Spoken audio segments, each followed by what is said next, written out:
I am a person who has recovered from PTSD, and I also, with a lot of gratitude, can express that I have recovered from postpartum anxiety and depression, which was, for me, very severe. It was suicidal depression and insomnia. And so I had to become the master of self-regulation in order to survive those experiences. And I'm really proud to say that there's freedom on the other side. Big show today, guys. Happy to be with you. Gabrielle Bernstein, a role model for a new generation of spiritual seekers.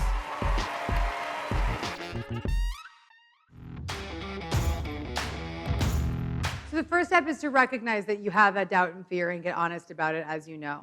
Okay, the next step is to start to bring it to your inner guide for healing. So from A Course in Miracles perspective, you see the problem and the Course would say, bring it to your internal teacher for a healing transformation. And so you can call it your your inner guide. Bring that fear to your meditation practice. In your prayers, say, show me how to transform this. Give me what I need to heal. Help me step outside my comfort zone. And start to surrender that fear to the care of your inner guidance system. Once you start to get into the practice of not pushing against the stream, but rather flowing with it, and allowing yourself to heal and welcoming healing to occur naturally, books will fall off the shelf, teachers will show up, lectures will come to your way, uncomfortable situations that you would never want to be in will happen so you can just be in them and get over it. And all these different things will start to become part of your existence because you've opened up your creative capacity to have that healing process occur. But this is a collaborative effort, and the first step is you getting honest about it, and the second step is you surrendering it to the care of your inner guide so that you can be given all of the healing mechanisms you need for that transformation to occur.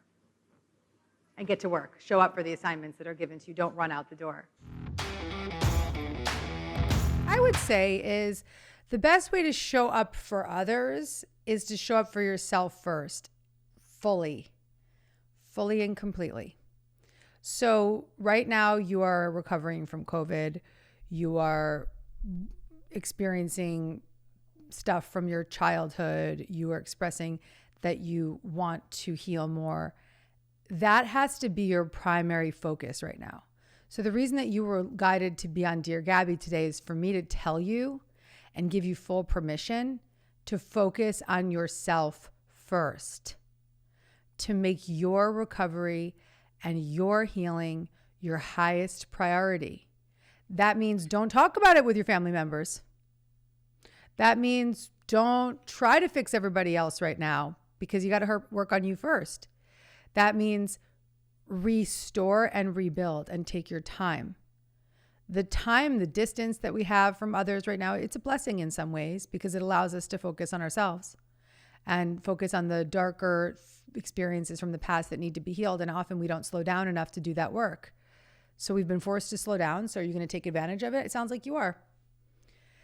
So welcome it. And then you may also need to take breaks from it because you can't be all in your recovery all the time. It just can be super overwhelming. So you're going to want to step away and you're going to want to watch a movie and you're going to want to eat an ice cream and you're going to want to go for a walk and you're going to want to exercise or whatever you need to do to just be you, to be a human.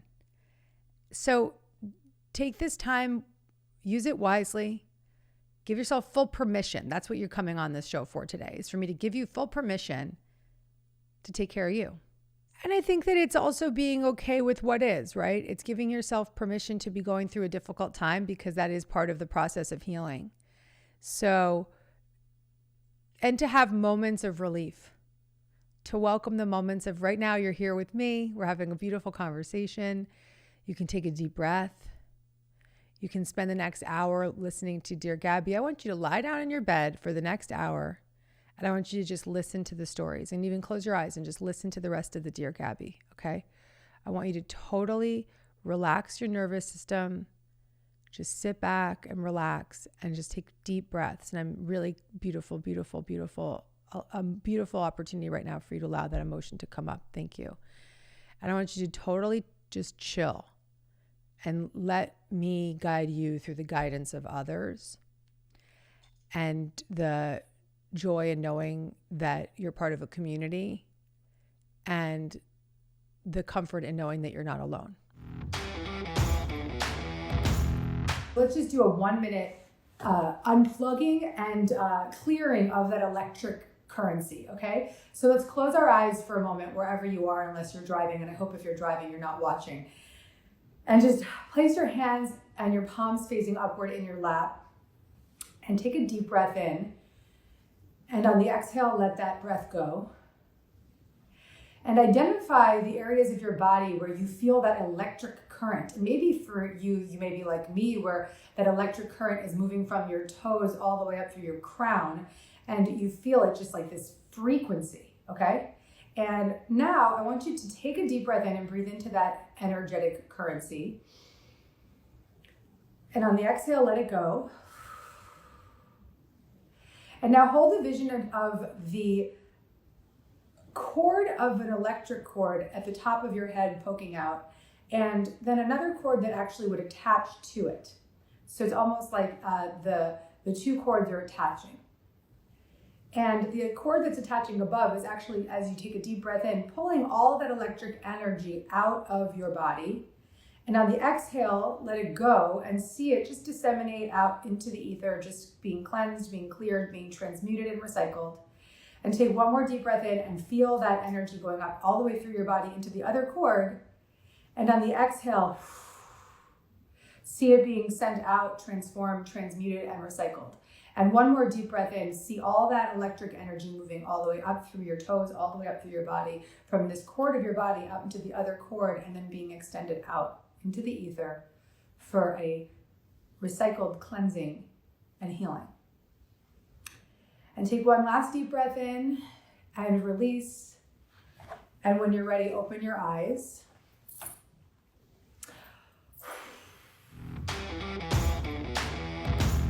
Before we begin our meditation practice, prepare yourself with your journal.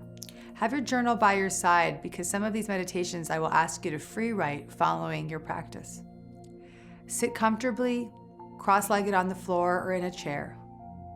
Gently roll your shoulders back. Take a deep breath in your nose and breathe out your mouth. Breathe in, breathe out. Breathe in, breathe out. With each breath, you'll begin to relax more and more. Breathe in, breathe out. Continue to focus on this cycle of breath, breathing in through your nose and out through your mouth. Allow your thoughts to be still. Feel a sense of calm radiate through you as you prepare for deeper healing. When you're ready, invite the person whom you've been judging into your meditation. See them in your mind's eye. See them standing before you. Allow yourself to feel any feelings of anger or rage or resentment. Be present with your feelings as you breathe. Breathe in, breathe out. Breathe into the discomfort that arises from seeing this person standing before you, and breathe it out. Breathe in the feeling and release it. See that thick, dark cord between you both. Where is the cord attached? Is it at your chest or your throat or at your stomach? Trust whatever image comes to your mind. See the cord clearly and prepare to cut it. Prepare to detach yourself from the negativity and the imbalance. You're ready to cut the cord now. In your dominant hand, hold a bright golden sword. This sword represents your desire to be free and your commitment to peace. When you're ready, raise the sword and cut the cord. The sword effortlessly slices through the cord as you watch the cord fall to the ground. Take a deep breath in, and on the exhale, send out a powerful sigh of relief. The cord now begins to dissolve into the ground. As it disappears, all remnants of the energy lift off of you. You see this person standing before you. See them in their innocence. See them in their light. Release them. Breathe in. Breathe out. Breathe in. Breathe out. When you're ready, open your eyes to the room. Upon opening your eyes, pick up your notebook and begin to write about your experience. Take note of how this meditation makes you feel. The thoughts and the energy that people project onto us can be like a cord attached to us from millions of miles away. It has nothing to do with time and space. It has to do with the energy. So if we feel in any way that we're drained, or we feel that we are anxious, and even at times, that's often an indication that there's an opportunity to cut some energetic cords. Particularly if there's any kind of turmoil or tension within a relationship, the cord cutting process can be very valuable. Now, what it is it's a metaphysical process that happens through spiritual practices like meditation. And as you mentioned, I have a cord cutting meditation that I offer, and there's all kinds of cord cutting meditations in different books that I've written. And what you would do is you'd visualize yourself in the presence of the other person, or in the case of people that you don't know, you can just almost envision where the cords may be. And in your meditation, if you allow yourself to open up your creative visualization in your meditation, you can actually start to see like, oh, the cords are in my neck or they're in my back. And you can identify that the deeper you go into your meditation. And what you would do in a cord cutting meditation is invite in a spiritual presence to cut the cords. That could be a visualization of an angel, like Archangel Michael, who has a sword, can come in and just cut that cord with the sword. Or you can almost envision, if you wanted to, I like to envision myself at times. This is just a vision that came to me where I was holding like a big scissor and I was just chopping down, like almost like, if you're chopping down a bush, like those, like just, I don't even know what you'd call it, like hedge cutters. Yeah. And I was just hedging all those freaking cords. And that is something that I actually do religiously. I do it at least once a month. I do it on my own. And I also do it with an energy healer named Wendy DeRosa, who is a dear friend of mine. She doesn't work privately anymore, but she has a book coming out, so I want to plug her. But Wendy will cut my cords and really clear me, because she's sort of like my energy doctor. And I think it's extremely valuable to start to build these kinds of practices into our life, because look, we take showers every day, but we don't take energetic showers. And a practice like cord cutting is indeed a energetic cleansing. EFT is called Emotional Freedom Technique.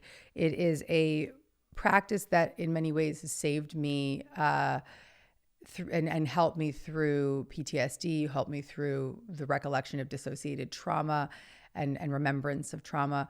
It is a tool that I use for phobias, bad habits, changing my nervous system in a minute.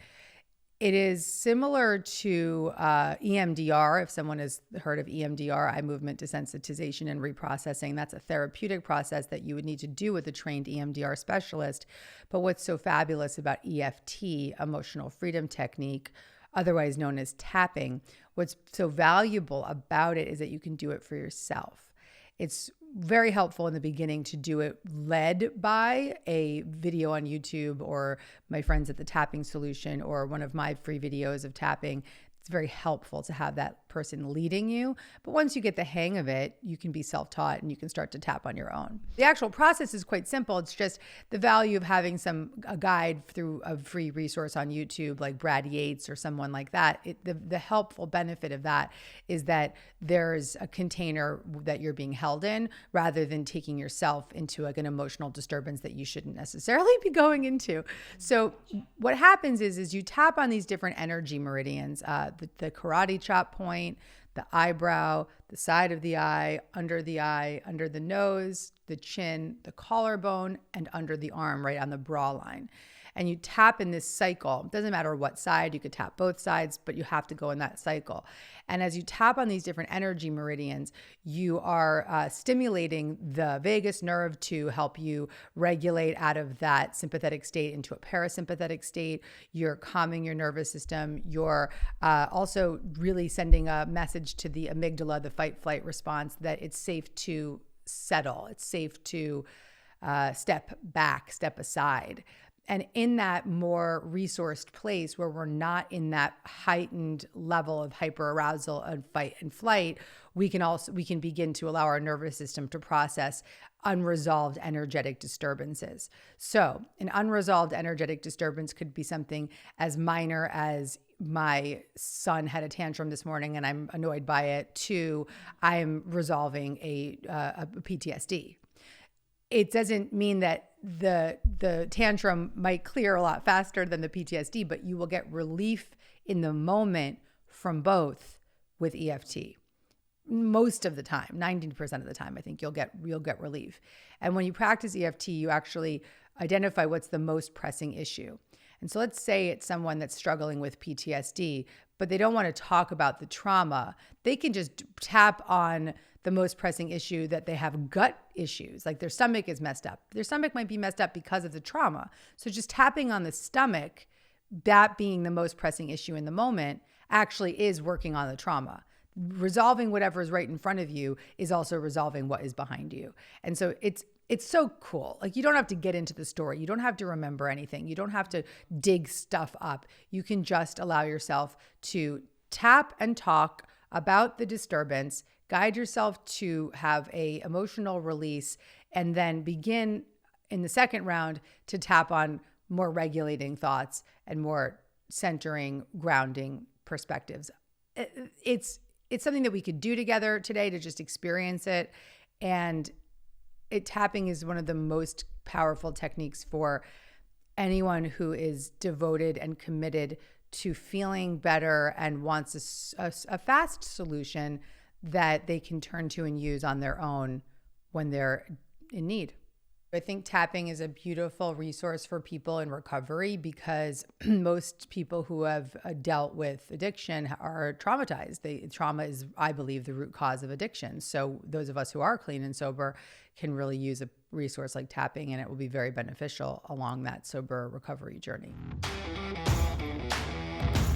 I meditate listening to binaural beats. So it's funny. It's like I really like bilateral stimulation. So because I'm a big EMDR practicer, I practice EMDR in my therapy, but when I'm being therapized. But what I would do is listen to binaural music, which is music that goes from different sounds in either ear, right, left. And what it does is it stimulates the bilateral brain functioning, which allows us to open up our window of tolerance to feel and process unresolved unconscious emotions. In that meditative state that I can guide myself into with the music, I find that that combination of meditating and getting into a deep, restful state, listening to binaural beats, really grounds me tremendously. And it's actually something that I've upped big time in the 2020, 2021 era.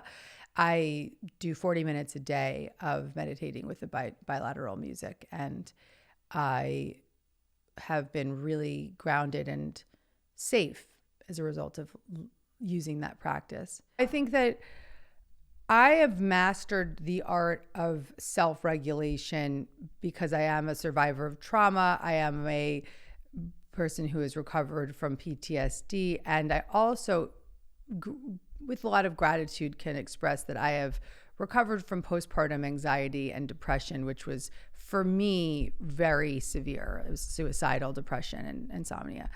And so I had to become the master of self-regulation in order to survive those experiences. And I'm really proud to say that there's freedom on the other side, that you can go through these very, very difficult moments in life and you can resolve the anxiety.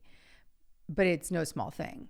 And there's lots of levels of support that are required. And sometimes those levels of support for one person may be deep therapy, or it could be EMDR, or it could be tapping or somatic experiencing, or I'm just naming different therapeutic practices. But the types of things that really help me were tapping, we're listening to the binaural music. I would love to do a hold, like putting my right hand on my heart and my left hand on my belly and just repeating the affirmation, I am safe. And breathing in deeply and exhaling completely, I am safe. And that alone was so valuable for me. I also really want to say that getting medicated saved my life. And I have to say that on calls, like on interviews like this, because in our space, in the wellness world, there's a lot of shaming around antidepressants. And I'm very emotional about it, because I spent 5 months in daily not sleeping at all, complete insomnia, complete panic attacks, agoraphobia, and suicidal depression. And all of that could have been 5 months of my life that I could have been enjoying with my son had I had not felt the shame of medication. And it took me to have my therapist literally stage an intervention where she said, I have to get medicated for me to finally see the light. And I just have to be a voice in the spiritual wellness space that says that there is a time and place for psychiatric support, and that you absolutely cannot spiritually override that or be too green to go there, whatever the fuck you want to say, because that will destroy you. And if someone said to you, you have a heart condition, you should be taking a blood thinner, you'd fucking take it. Okay, I mean, hopefully, right? But we're seeing a lot of people's opinions and theories that are impacting the livelihoods of others. And so I have to be a voice for the other side, which is that when you are having a biochemical condition, it is imperative that you seek psychiatric support. That doesn't mean that that's the only answer. You have to do both. You have to be devoted to therapy. You have to be devoted to meditation. You have to be devoted to your well-being and your exercise and your food and your consciousness. But sometimes you have to get that medicated support to get back to baseline and feel safe enough to live. If you like this video and you want to get more Gabby, check out the next one right over here.